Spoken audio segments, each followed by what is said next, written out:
Hi, this is Sheriff Tim Donnellon, and welcome to another edition of Serving St. Clair County. Today we are at the St. Clair County Intervention Center, and we are in the A pod in our correctional facility.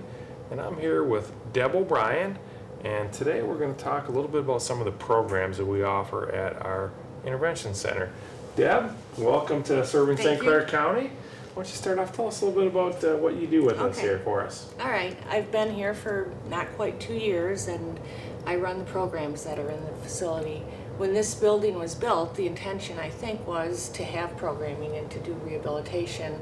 That's why there's a classroom on every pod.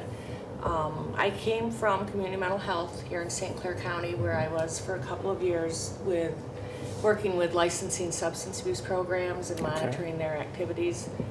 Before that, I was in Lansing and in Chicago, and I worked with circuit courts and district courts as expert witness on addiction. Wow. So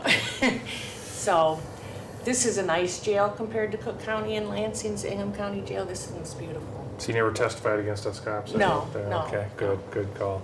Yes, this was definitely built with the whole philosophy of intervention and behavioral driven, and it's really been successful.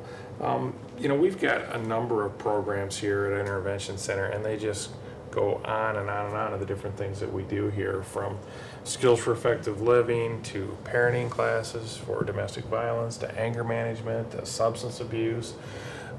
Everything you could think of that we never had before that we have now. Can you tell us a little bit about some of these programs? Well, the two largest are Intervention Academy, which helps inmates get GEDs and continue their schooling.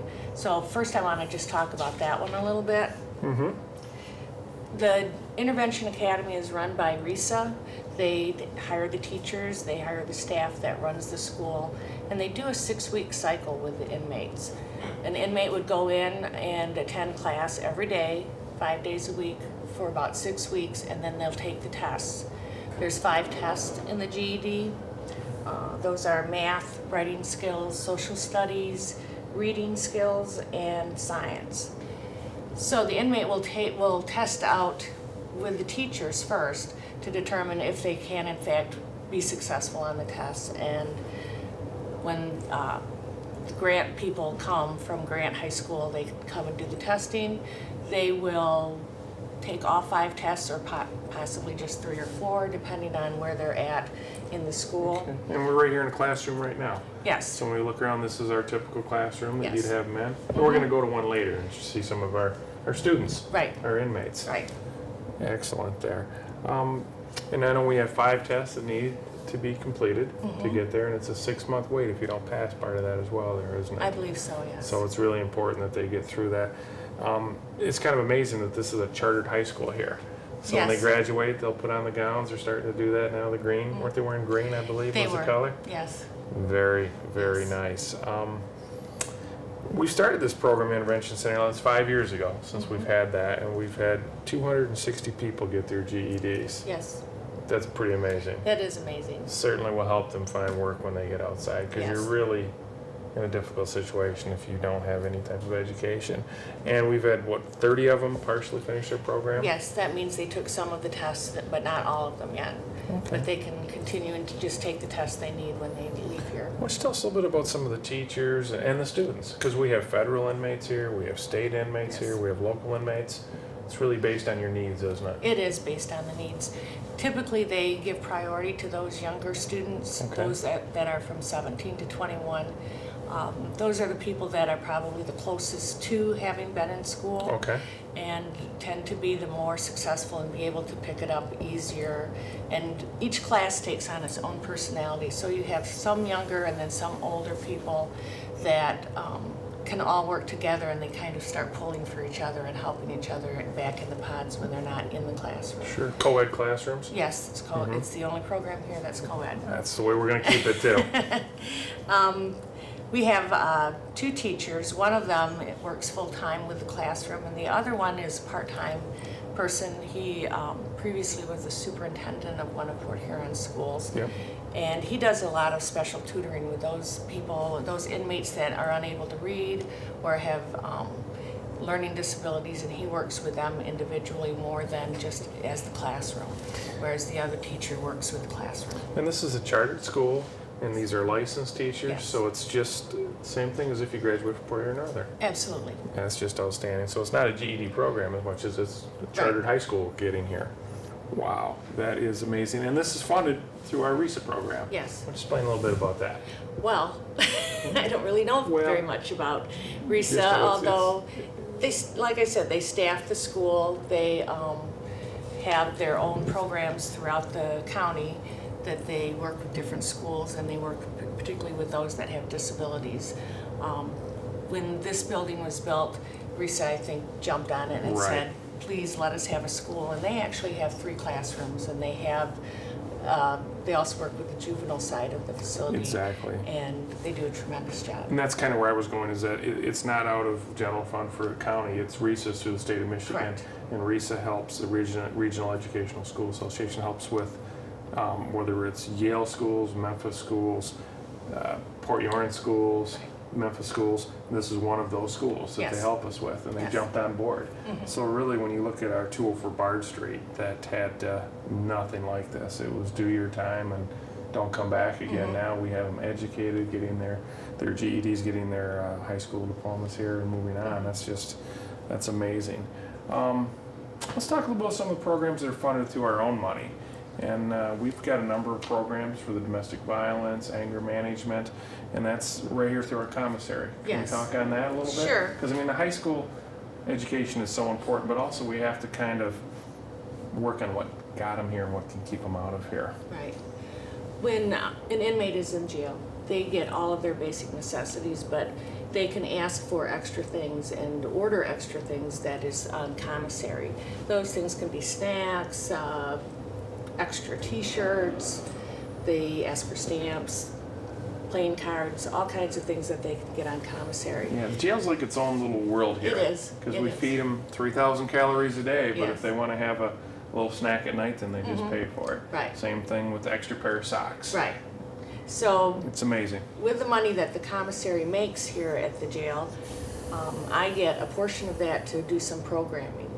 The programs that we are using for the commissary right now are, there's a domestic violence program or batters intervention program. For those, it's for men only, and it's for those men that are here usually on a domestic assault, or that they just have anger issues and have become assaultive, and they attend that program. And I can tell you from working nights for many, many years, we go in a lot of domestics, and it's a lot of guys that are assaulting their wives, and after a number of times, they're definitely going to do a stretch in our county jail, and we've got to stop that Right. continued program. Right. And that's a 16-week program, so Wow. somebody's in it for 4 months. The nice thing about that program is that if you started here and were here for 90 days, you can still finish that program with the same instructor, a gentleman named John Vistas, over at Center for Human Resources. Wonderful. So he comes here and you can start and you can finish over there, or vice versa. Okay. Another program that we fund with our commissary dollars is anger management, and this is provided 2 different classes on the men's side and 1 on the women's side. That's an 8-week program, and that's more, not so much for assaultive issues, but people that have anger issues, rage. Yep. Quite often they've had difficult youths, and Sure. and they have a lot of anger when they come into jail. And you've got a class with females as well for that. Yes, we do. Yeah. And we know that we see a lot of people they snap. Their buttons get pushed at a different level than what they should, and that gets them in contact with law enforcement. Next thing you know, they're in our facility. Right. And it also is a management issue with us in the jail, Yes. how they behave in the jail Yes. and their anger. So it makes, the more you can help them, the more life is easier for our correctional deputies, that's for certain. Right. And When then, they're in the class, a lot of it's based on their behavior too here, isn't it? yes, each pod for the men's side and on the women's side, but it's more of a dorm, is based on how you behave in the jail. If you're on a pod, you are following the rules, you're not causing any problems, and you have certain privileges. you didn't notice because I got here first, but this door is open, so inmates can come in and use the room just for some quiet time. When you get to higher Sure. lettered pods, those doors are locked. Yep, a little less movement for Yeah, the a little inmates, less a little more of movement. a violent clientele. Absolutely. Yes, and so programming is the same. If you're following the rules, if you're doing the work in the program, if you're participating and not just trying to get a certificate, Sure. you do better in the program and you get to go attend other programs as well. And a lot of this, there's a big waiting list to try to get into these programs. Some of them are, yes. So the inmates are wanting to do it. Yes. Some are court ordered, and some can't get loose until they finish this program. Correct, correct. But the vast majority really just want to better themselves, don't they? Yes, most of them do. And the thing about the programs that we're talking about now are they are open to everybody. If you're a federal inmate, if you are from immigration, if you just are here for a couple of weeks, you can still attend the programs. It's coping skills you gotta have. Right. No matter whether Right. you're a federal inmate going back to Detroit or a detainee, you gotta have these things.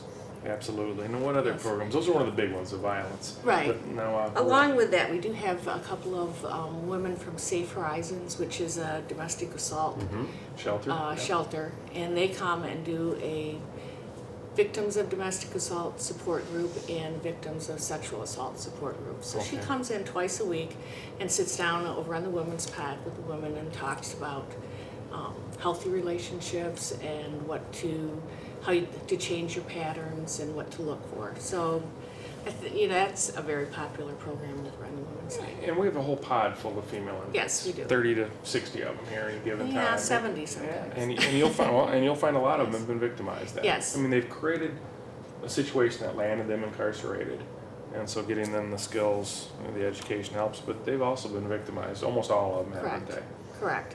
And what I've noticed with the Safe Horizons people is there's that link to the outside as well. If a woman is here and attending the groups and is sincere about getting out of that relationship or getting out of that situation, Safe Horizons has helped place her when she leaves here so she doesn't have to go back to that same situation, and they've helped with that kind of a transition. And all this through our commissary. Yes, that's through our commissary. That's Yes, amazing. buy licorice. Buy licorice, buy deodorant, buy Right. toothpaste, buy shaving cream. Just amazing. Yes. Because, we've got all of these programs that we talked about in the beginning, and you can name some of the other programs. And we've got a number of different ones that we really just didn't even Right. touch on yet. Probably 20 of them. Right. But then we hit on some of the big ones with our chartered high school, our anger management, and now the sexual assault survivors. Those are probably our three favorite, I would imagine.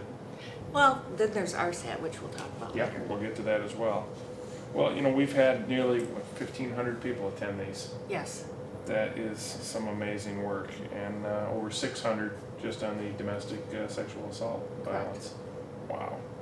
That is very outstanding. Yeah, most of the classes have 16 to 20 people in them, and there's programming going on all the time. Just to schedule this time, it was a little difficult in getting this classroom empty. Well, I know when I'll walk down a hall, I'll see groups of inmates continually coming and going from classroom to classroom. I don't necessarily know what subject they're on, but I know that they're bettering themselves here. Yes. And those are our very best inmates. Yes. Because if they're not going to be doing that. And most of the inmates that are here are our neighbors. I mean, they're They're from this county. community, and they're going to stay here. They're going to Yep. stay here, and so it can only help to have them be in a better place when they leave. And we've got a lot of them that are trustees. They're working in our facility, so they don't have to pay. They may be doing laundry or sweeping or cleaning, and they'll take them out of their job and then put them into the school for the afternoon, just Right. like real world. Right. Just like going to night school after working all day. Yeah, that's kind of amazing. Well, when we come back, we're going to take a look at one of our classrooms. We are going to see some of our students, and we have got a special guest that I'll share that with you when we come back to you. And this is Tim Donnellon, serving St. Clair County.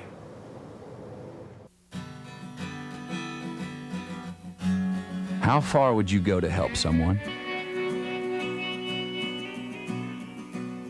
Would you go to the end of your driveway? Would you cross a street? Would you cross an ocean?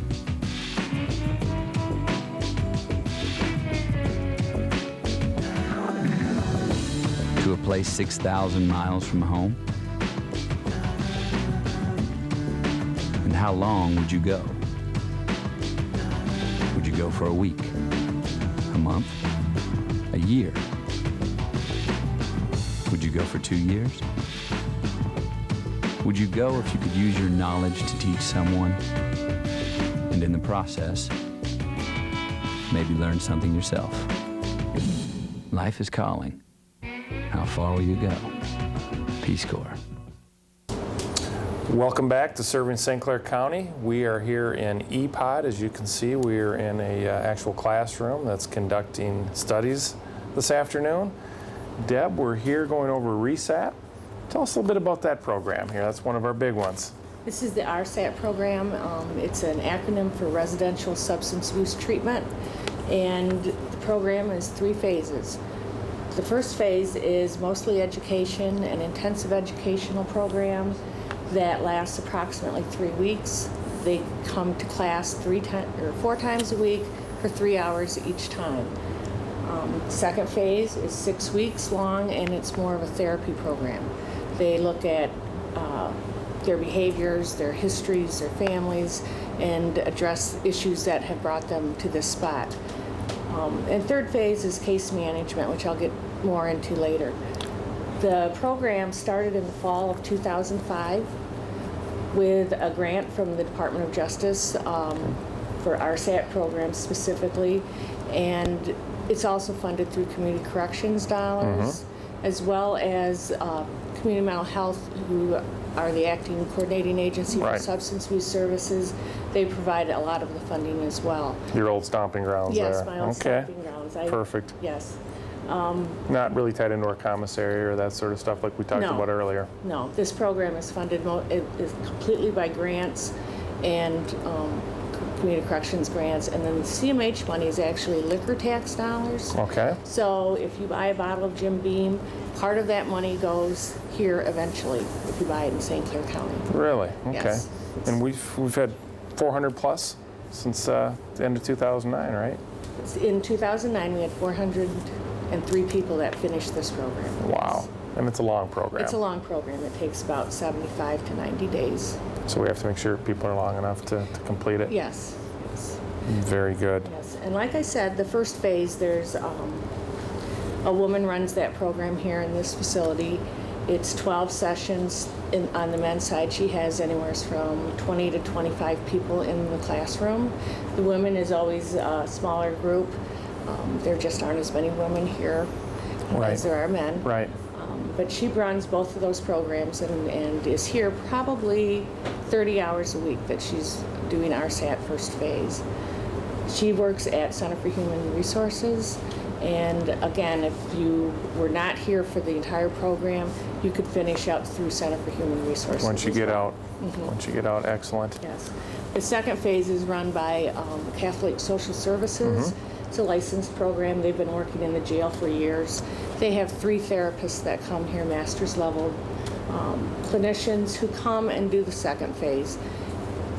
Those men come 3 times a week for 3-hour groups for 6 weeks. So there's a total of 18 sessions in second phase. And that's what we're in now, is the second phase group. Finishing up. Extremely successful program. Yes. The third phase, which is case management, is handled by a woman who actually works here in our facility, Danielle, and she works with each individual, assessing what they need when they leave here.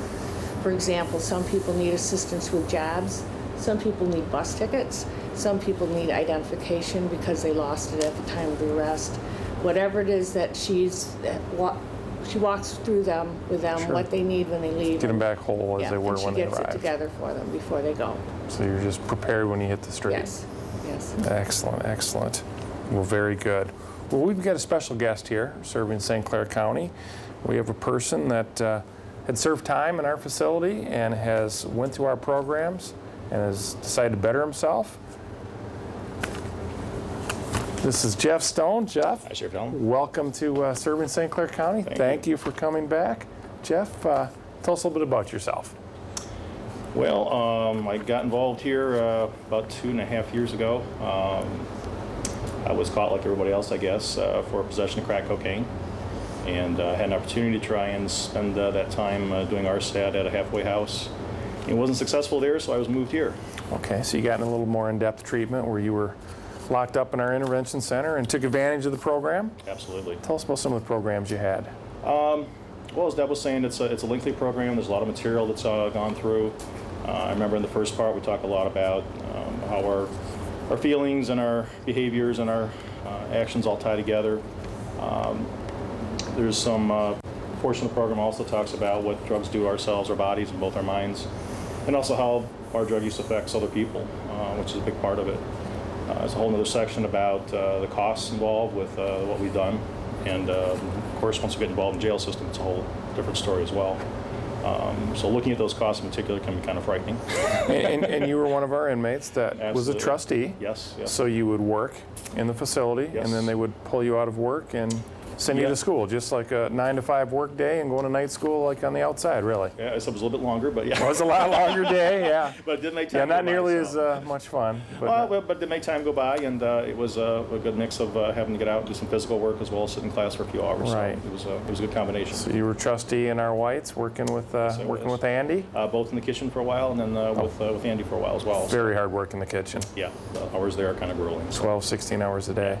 But took advantage of the programs. I did. Wow. It was very handy for me. The other thing that was helpful while I was here was attending some of the 12-step programs, which is also a requirement while I was here. They helped me kind of carry the message of what I heard in here to the outside and kind of bridge that gap between inside and outside. So, thanks to a lot of volunteers that come in here, we're able to do that, and that was very helpful. Tremendous amount of people through this building every day. They're volunteers. Absolutely. I look up from my desk and I can see the traffic in the front of the building. Quite a few. I'm amazed at the people I see come through here every day. Yeah. Now, you've been out for better than 2 A years. little over 2 years now, yeah. Clean and sober, out for 2 years. Very successful. What are you doing with yourself now? I'm still involved heavily with 12-step groups and programs. I help manage another house here in town that's a recovery house for recovering addicts and alcoholics who want a place to come and both have meetings and just enjoy some fun. So I keep busy there as well. And I've got my own job kind of on the side to keep the money coming in. But you were a local here, Yes, local from the community. yes, Got in some trouble, yes, it did. got that addiction, came into our local jail, took advantage of the programs, and now you're on the outside back into our community. Absolutely. 2 years clean and sober. Much better than the outside. And you're helping people on the outside. I try to, yes. In the 12-step, in the halfway houses, doing everything. Yeah. Well, what a success story. Thank you. I'll tell you what, that we are so glad you can come back here. I appreciate the opportunity. And that is, that is nice to be able to put that out to the people that, here's walking, talking, success story. It does work if you want to work it, so Well, you're 2.5 in. keep going. It's all easy from here. I don't know. We'll see about that. But it's got to get a little easier anyway. All right. Anything else you want to add, Jeff? That's it. Just it's difficult. I know the class hours are long when you're here and difficult, but sometimes. But you got nothing else to do. Take advantage of it. It's a good course. And it works. It does work. It's up to you, though. Absolutely. You got to put the time and effort into it. So Well, Jeff, thank you. thank you. Appreciate it. Good luck. Congratulations. Yeah. Thanks for coming back here. Thanks again. All right. Well, Deb, we're running a little short on time. Can you touch on some of the other programs we have available here at our Certainly. intervention center? Certainly. One of the programs we have is called Skills for Effective Living. It's run by Catholic Social Services, and they come in and talk about things like time management, communication, healthy relationships. Tim's one of our instructors in that course, and so he would be able to give more information than I. Volunteers his time on that, too. Absolutely. The health department comes in and talks to any inmates that want to hear about communicable diseases. People that are in the jail typically have some risky behaviors. They don't floss. They don't wear seatbelts. Don't floss, Don't oh my. floss, Some whatever. risky behavior. Oh, Whatever, but communicable disease and the prevention Sure. of communicable Absolutely. disease is very important here. And sometimes I know they're very surprised with what people's questions are, and they seem very basic. So that's a nice service that comes through the county. and you might get that nowhere else, especially Right. if you had some bumps in the road Right. growing up. And you would never seek it out. No, of course not. so- No. Tom Seppo, our chaplain, has spiritual programs here. He has several different ministers and people from different churches that come in and do Bible studies. They do church programs, 15 different spiritual guidance. churches, I believe, affiliated I with think this it is building.